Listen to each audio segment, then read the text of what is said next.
Welcome everybody to this edition of Attention Talk Video. I'm host ADHD and Attention Coach Jeff Copper.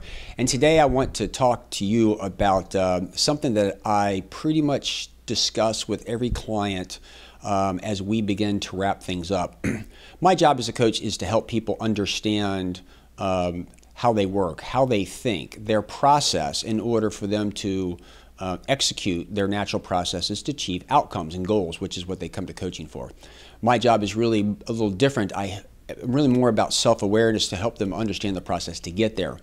About 95% of my coaching is I never actually am there when they actually achieve their goals, because once they know what to do, they actually kind of go off and do it.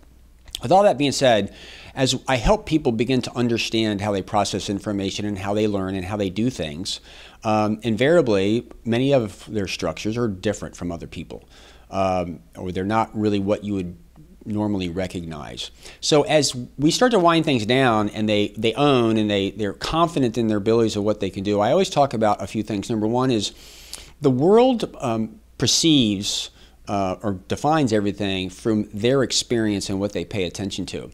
And so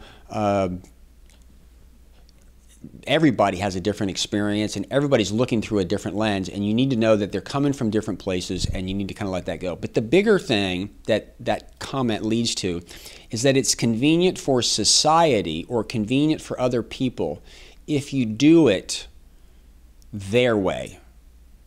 Let me say that again. It's convenient for society if you do it their way. As I like to say, work has to be done. Either a teacher needs to make it fun and entertaining for the student to learn. That takes work. Or the student's got to do a lot of work to self-regulate, to override the boredom. As you can see, it's like again, it's work. One way or another, it's got to be done. And so when I help people with ADHD understand what works for them and they go out into the world, I begin to say, listen, understand the world, society is going to bully you into doing it their way. I do have a little bit of a pet peeve over this whole go green thing, specifically because many with ADHD have a challenged working memory, and they struggle with procrastination and repetitive tasks, and online bill paying or statements are very, just bottom line, it's challenging. And so for many with ADHD, it's really much better to go to paper, print things off, yet it's very convenient for banks and investment companies and utilities and stuff if you do it their way, and they send things to you electronically as opposed to doing it in the mail. The point really here is that as somebody with ADHD, if you recognize is they're bullying you because it's easy for them, and that they are a bully, you need to stand up to the bully sometimes and advocate for yourself and say, no, I need you to send me the paper statements. Or one individual I was talking to the other day, he was being tested on something, and he's very much a verbal processor. In other words, not to talk is not to think. He was performing exceptionally well in a simulation, but they said, listen, you are often saying you need to talk out loud, and that's very disruptive.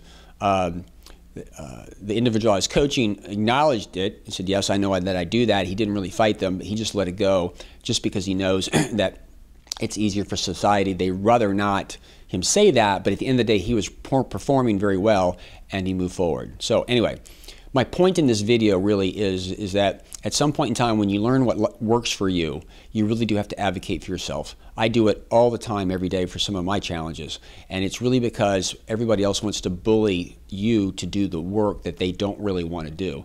And I hope that's a mindset, I hope that's a context that some of you can stand in and reframe with in order to manage situations. I'm Jeff Copper. I'm an ADHD coach. You can learn more about me at digcoaching.com. If you would, please leave a comment. I'm always interested in your thoughts. And if you could also subscribe, we'd like that. With that, we hope you've enjoyed this edition of Attention Talk Video. Take care.